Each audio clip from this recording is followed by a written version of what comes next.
सरहद पार भी अपनी अदाकारी से डाक बैठाने वाली पाकिस्तानी अदाकारा यमुना ज़ैदी यूँ तो अपने हुस्न और फनकाराना सलाहियतों से मदाहों के दिलों पर राज करती हैं, लेकिन मदाह आज भी अदाकार अहमद अली अकबर और यमुना ज़ैदी की केमिस्ट्री को याद करते हैं। ड्रामा सीरियल तेरे बिन में मीरब का किरदार हो या फिर बख्तावर में बख्तू का, अदाकारा यमुना ज़ैदी हर किरदार में खुद को डाल लेने के फ़न से बाखूबी वाकिफ़ हैं। और अगर बात की जाए ड्रामा सीरियल जेंटलमैन की, तो जरनाब का किरदार भी मदाहों के दिलों में घर कर गया।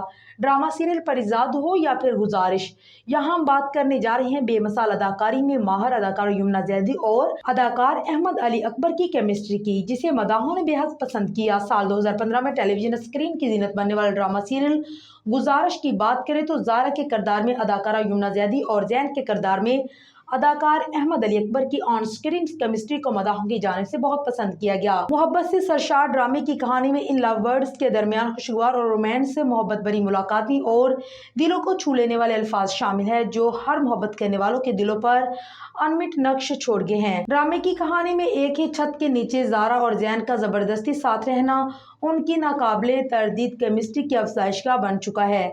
यहाँ इस रिश्ते में मज़ाहिया नोक-झोंक और नज़रों का तकरार दोनों की मोहब्बत को जन्म देता है। इस ड्रामे की कहानी सनम मेहदी की तहरीर करदा थी, जो अवैस खान की हिदायतकारी में तैयार हुई। गुजारिश में अदाकारी के जौहर दिखाने वाले स्टार कास्ट की बात करें तो इसमें अदाकारा यमुना ज़ैदी, सबा हमीद, सबा फैसल, महावारसी, अफान वहीद और अली अहमद अकबर समेत नुमाया कास्ट शामिल है। ड्रामा सीरियल ये रहा दिल साल 2017 में टेलीविजन स्क्रीन की जीनत बनने वाला ड्रामा सीरियल ये रहा दिल को भी फरामोश नहीं किया जा सकता, जो अदाकारा यमुना ज़ैदी और अहमद अली अकबर की नाकाबिले तरदीद केमिस्ट्री की वजह बना। हयात उर्फ यमुना ज़ैदी और जाकी उर्फ अहमद अली अकबर के रोमांस ने भरपूर कहानी इसलिए भी सबसे खास थी कि क्योंकि हयात और जाकी की इब्तदा मुलाकात में ही मोहब्बत की कहानी का आगाज हो गया था।